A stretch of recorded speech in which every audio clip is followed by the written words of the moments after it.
Hello guys, welcome back. അപ്പോൾ ഇനി എന്തായാലും നമ്മുടെ വീട്ടിലെ വയസ്സായ ആൾക്കാർക്കൊക്കെ പെൻഷൻ കൊടുന്നു കൊടുക്കാൻ പോകുന്നത് പ്രേതങ്ങളൊക്കെ ആയിരിക്കും. ഇന്നലെ നടന്ന സംഭവ വികാസങ്ങളൊക്കെ നമ്മൾ അറിഞ്ഞിട്ടുണ്ടാവില്ലേ? അപ്പോൾ അതിൻ്റെ കുറച്ച് വീഡിയോസുകളാണ് നമ്മൾ നോക്കാനായിട്ട് പോകുന്നത് കേട്ടോ. ഞാൻ ആദ്യം കണ്ടത് നമ്മുടെ രാബി മാങ്കൂട്ടത്തിൻ്റെ വീഡിയോ ആയിരുന്നു. പക്ഷെ അത് കണ്ടപ്പോൾ എനിക്ക് തോന്നിയത് ഒരു ഉണ്ടയില്ല വെടിയായിരിക്കും എനിക്ക് ആദ്യം തോന്നിയത്. പക്ഷേ അതിനുശേഷമാണ് കുറേ സംഭവങ്ങൾ, കുറേ ക്ലിപ്പുകൾ ഇങ്ങനെ പുറത്തു വന്നു. അപ്പോൾ എന്തായാലും നമുക്ക് എന്താണ് അതിൻ്റെ സത്യാവസ്ഥ നമുക്ക് നോക്കിയാലോ. പാലക്കാട് നിന്ന് വളരെ ഞെട്ടിപ്പിക്കുന്ന ജനാധിപത്യത്തെ വെല്ലുവിളിക്കുന്ന ദൃശ്യങ്ങളാണ് പുറത്തു വന്നുകൊണ്ടിരിക്കുന്നത്. അപ്പോൾ നിങ്ങളിൽ ചില മാധ്യമപ്രവർത്തകർക്കൊക്കെ വിഷ്വൽസ് കിട്ടിയിട്ടുണ്ട്, ബാക്കിയുള്ള ആളുകൾക്കായിട്ട് തരികയും ചെയ്യും. കഴിഞ്ഞ കുറേ ദിവസങ്ങളായി എന്തായാലും ദയനീയമായി പരാജയപ്പെടും എന്ന് ബോധ്യമുള്ള ബി ജെ പിയുടെ പ്രവർത്തകർ പാലക്കാടിൻ്റെ വിവിധ ഭാഗങ്ങളിൽ പണമൊഴുക്കിയിട്ട് എങ്ങനെയെങ്കിലും ജയിക്കാൻ പറ്റുമോ എന്നുള്ള ശ്രമം നടത്തിക്കൊണ്ടിരിക്കുകയാണ്. ഈ ഒരു സംഭവം കേട്ടപ്പോൾ ഞാൻ ആദ്യം വിചാരിച്ചത് ഇതൊരു ഉണ്ടയില്ല വെടി ആയിരിക്കും എന്ന് ഞാൻ വിചാരിച്ചത്. പക്ഷെ ഇവിടുന്ന് അങ്ങോട്ട് പോകുന്തോറും സംഗതി പാലക്കാട്ട് ബി ജെ പിയുടെ സ്ഥാനാർത്ഥി ശ്രീമതി ശോഭ സുരേന്ദ്രൻ അവർ ഇന്ന് നിശബ്ദ പ്രചരണത്തിന്റെ ഭാഗമായി വിവിധ ഭവനങ്ങൾ സന്ദർശിക്കുകയാണ്. അവർ പോകുന്ന വീടുകളിലെല്ലാം അവരുടെ വാഹനത്തിൽ ഒപ്പം പോകുന്നവരുടെ ഏറ്റവും വിശ്വസ്തയായ സഹായിയായ സഹപ്രവർത്തക, ആ സഹപ്രവർത്തക ഇവർ പോയതിന്റെ തൊട്ടു പിന്നാലെ ഈ വീടുകളിൽ പണം കൊടുക്കുന്ന കാഴ്ചയാണ് കണ്ടത്. ഇതാണ് സംഭവം. അതായത് ശോഭാ സുരേന്ദ്രന്റെ വണ്ടിയിൽ നിന്ന് ഒരാൾ ഇറങ്ങിപ്പോയി വയസ്സായ ആളുകൾക്ക് പെൻഷനാണെന്ന പേരിൽ വോട്ട് പിടിക്കാനുള്ള പൈസ കൊടുത്തു എന്നുള്ളതാണ് സംഭവം. വോട്ടിന് പണം ആരോപണം പ്രതിരോധിക്കാനാകാതെ ശോഭാ സുരേന്ദ്രനും ബി ജെ പിയും. പണം നൽകിയ സ്ത്രീയെ അറിയില്ലെന്നായിരുന്നു ആദ്യ പ്രതിരോധം. അവർ ശോഭയുടെ കാറിലിരിക്കുന്ന വീഡിയോ കാണിച്ചതോടെ അത് പാളി. ഇവിടുന്ന് അങ്ങോട്ട് തുടങ്ങി ന്യൂസ് റൂമിൽ ചാകര. കോൺഗ്രസ് പ്രവർത്തകർക്കൊപ്പം വന്ന ആളെന്നായിരുന്നു ശോഭാ സുരേന്ദ്രൻ ആദ്യം ഉന്നയിച്ച വാദം.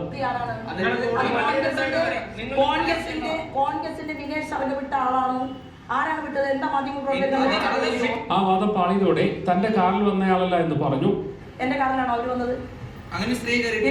ശോഭയുടെ കാറിൽ നിന്ന് തന്നെ ആ സ്ത്രീ ഇറങ്ങുന്ന ദൃശ്യങ്ങൾ വന്നതോടെ ആ വാദവും ദുർബലമായി. അങ്ങനെ സകല വാദങ്ങളും പൊളിയാണ്. കാശ് കൊടുക്കാൻ പോകുന്നതുണ്ട്, കാശ് കൊടുത്ത് റോക്കറ്റ് വിട്ട പോലെ മൂപ്പര് അവിടെ നിന്ന് പോണത്. ആ വിഷയം നിങ്ങൾ കണ്ടല്ലോ, റോക്കറ്റ് വിട്ട പോലെ അവിടെ പോണത്. ഇതെന്തോ അല്ലേ മിസൈല് വിട്ട പോലെ വന്നു പോയാണ്.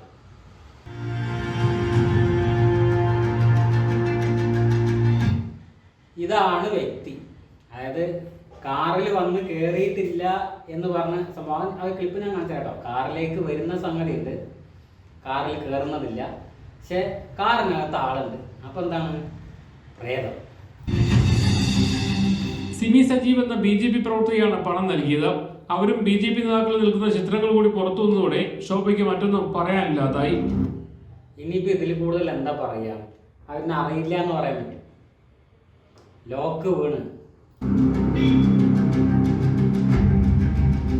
ആ സ്ത്രീയുടെ മുഖം കാണുന്നില്ലെന്ന വാദം ഉന്നയിക്കാൻ ശ്രമിച്ചെങ്കിലും മാധ്യമപ്രവർത്തകരുടെ ചോദ്യങ്ങൾക്ക് മുന്നിൽ ശോഭയ്ക്ക് മറുപടി ഉണ്ടായില്ല. പണം നൽകുന്ന വീഡിയോ കൃത്യമല്ലെന്ന ബി ജെ പി ജില്ലാ പ്രസിഡന്റ് പ്രശാന്ത് ശിവന്റെ വാദവും വീഡിയോ കാണിച്ചുകൊണ്ട് മാധ്യമപ്രവർത്തകർ അപ്പോൾ തന്നെ പൊളിച്ചു. ബി ജെ പിയുടെ പ്രതിനിധിയോ അവർക്ക് പൈസ കൊടുത്തു എന്നുള്ള ദൃശ്യം നിങ്ങൾ ഈ നിമിഷം കാണിക്കാൻ തയ്യാറാണ്?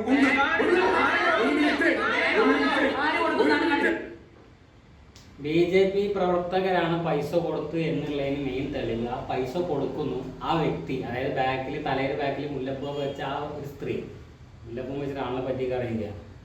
മുല്ലപ്പൂ വെച്ച വ്യക്തി കാറിലേക്ക് വരുന്നതുണ്ട്. ആ കാറ് തടഞ്ഞപ്പോൾ കാറിനകത്ത് ആ സ്ത്രീയുണ്ട്. ഇനിയിപ്പോ ഇതിൽ കൂടുതൽ എങ്ങനെ തെളിവ് കൊടുക്കുക?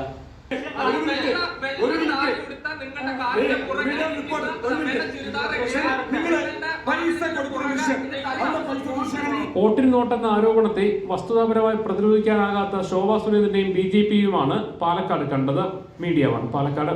എന്തായാലും ഇലക്ഷന്റെ തലേ ദിവസം ഇങ്ങനത്തെ ഒരു പടക്കം പൊട്ടുന്നുള്ളത് പ്രതീക്ഷയിലാക്കാം.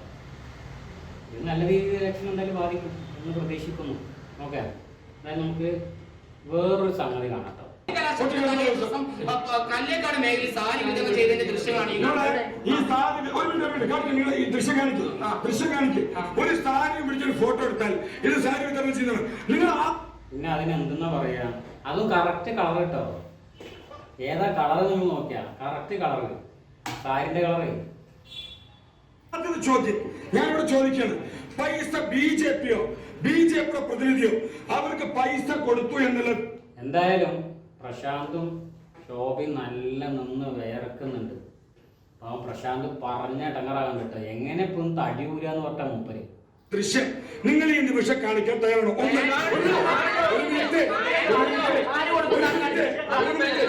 അതായത് സംഗതി എല്ലാം കൃത്യമായിട്ട് എല്ലാവർക്കും മനസ്സിലായി. ആ കാറിൽ ഉണ്ടായിരുന്ന വ്യക്തി, ആ പൈസ കൊടുത്ത വ്യക്തി ഒക്കെ ഒന്നാണെന്നുള്ള എല്ലാവർക്കും കൃത്യമായിട്ട് മനസ്സിലായി.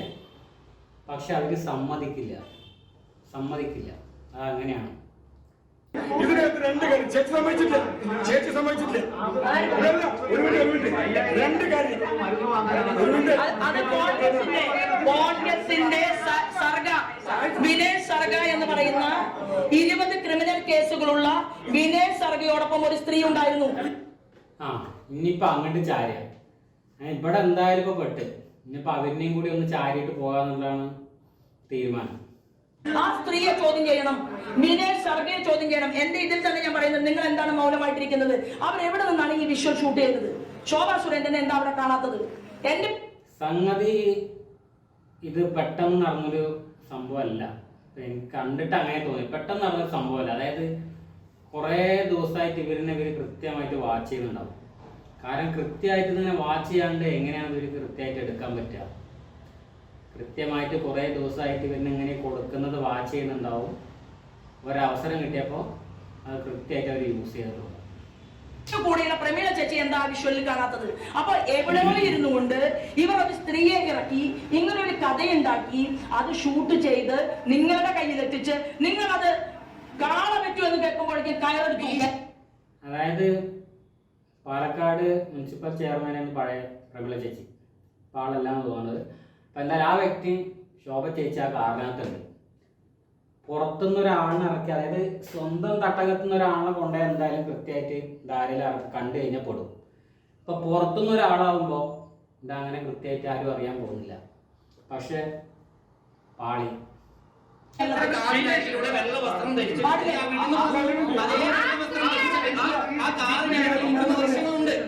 അങ്ങനെയാണെങ്കിൽ അയാൾക്ക് അതെന്തുകൊണ്ട് ചിത്രീകരിച്ചില്ല? എന്റെ മോളെ അങ്ങനെയാണെങ്കിൽ എന്തുകൊണ്ട് അയാൾ അത് ചിത്രീകരിച്ചില്ല? അതായത് ആ വിഷ്വൽ നമുക്ക് കാണട്ടോ. ആ കാറിനകത്ത് നിന്നിട്ട് പയ്യന്മാര് വീഡിയോ എടുക്കുന്ന വിഷ്വൽ നമുക്ക് കാണാം. അവന്മാര് വളരെ കഷ്ടപ്പെട്ട് അതിനൊന്ന് വീഡിയോ എടുക്കുന്നത്. ഇവര് രണ്ടുപേരും കയ്യും കാലും അതിൻ്റെ ഉള്ളിട്ട് അടിച്ചും ഇതാക്കാൻ നോക്കിയിട്ട് അവർക്ക് വീഡിയോ എടുക്കാൻ പറ്റണ്ടേ? എന്നിട്ടും പാവങ്ങൾ കഷ്ടപ്പെട്ട് ആ പെണ്ണിന്റെ മുഖം പുറത്തെത്തിച്ചിട്ടാണ് സമ്മതിച്ചത്. എന്നാലും ആ വിഷ്വൽസ് നമുക്കൊന്ന് കാണാം.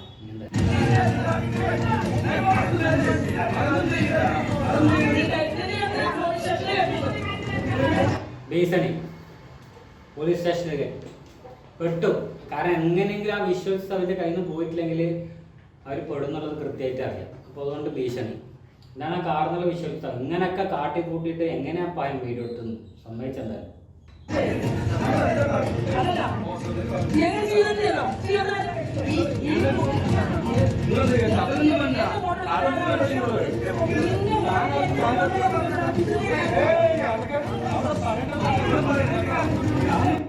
എൻ്റെ ഫോണിൽ വീഡിയോ എടുക്കുന്നതിന് നിങ്ങൾക്ക് എന്താണെന്നാണ് അവൻ ചോദിച്ചത്.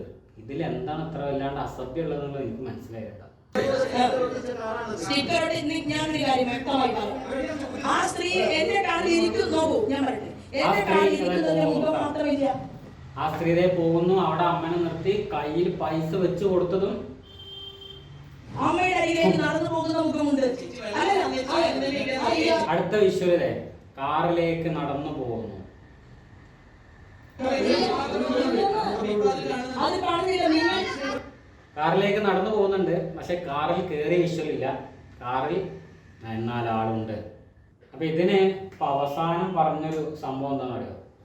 പ്രശാന്ത് പറഞ്ഞ സംഗതി ബന്ധുവാണെന്ന് പറഞ്ഞിട്ടേ ഇല്ല എന്നാണ് പറഞ്ഞത്. ആ ഒരു വിഷ്വലും കൂടി ഞങ്ങൾക്ക് കേൾപ്പിച്ചു തരാം. അമ്മയാണ് അവിടെ ഇരിക്കുന്നത് എന്ന് ശോഭാ സുരേന്ദ്രൻ പറഞ്ഞിട്ടില്ല. സിമിയുടെ ബന്ധുവാണ് അവിടെ ഇരിക്കുന്നതെന്ന് ഒന്നും പറഞ്ഞിട്ടില്ല. ഞാൻ ആ പ്രതികരണം അങ്ങ് നേരത്തെ ചോദിച്ച പ്രതികരണം കാണിക്കാം. പറഞ്ഞിട്ടില്ല. ഇനി പറയുന്നത് നിങ്ങൾക്ക് കേൾക്കണ്ടേ? ആ കുട്ടിയുടെ, അതായത് ആ വണ്ടിയിലിരുന്ന കുട്ടിയുടെ വല്യമ്മയാണ് എന്ന് അങ്ങ് നേരത്തെ പറഞ്ഞു. ശോഭാ സുരേന്ദ്രൻ പറഞ്ഞിട്ടില്ല എന്ന്. ഇതിനകത്ത് ആ കുട്ടി വല്യമ്മയുടെ കയ്യിൽ പൈസയോ പൈസയ്ക്ക് തുല്യമായ മറ്റെന്തെങ്കിലുമോ ഇനി ഇതിൽ കൂടുതൽ എങ്ങനെയാണ്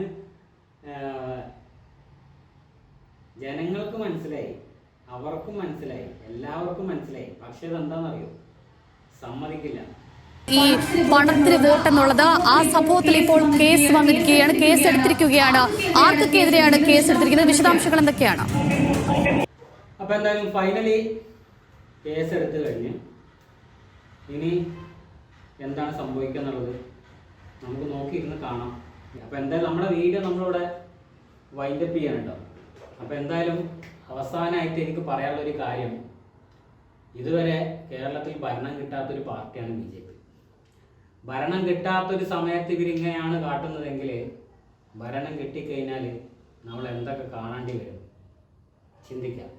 അപ്പോൾ എന്തായാലും നമുക്ക് അടുത്ത വീഡിയോയിൽ കാണാം. ബൈ.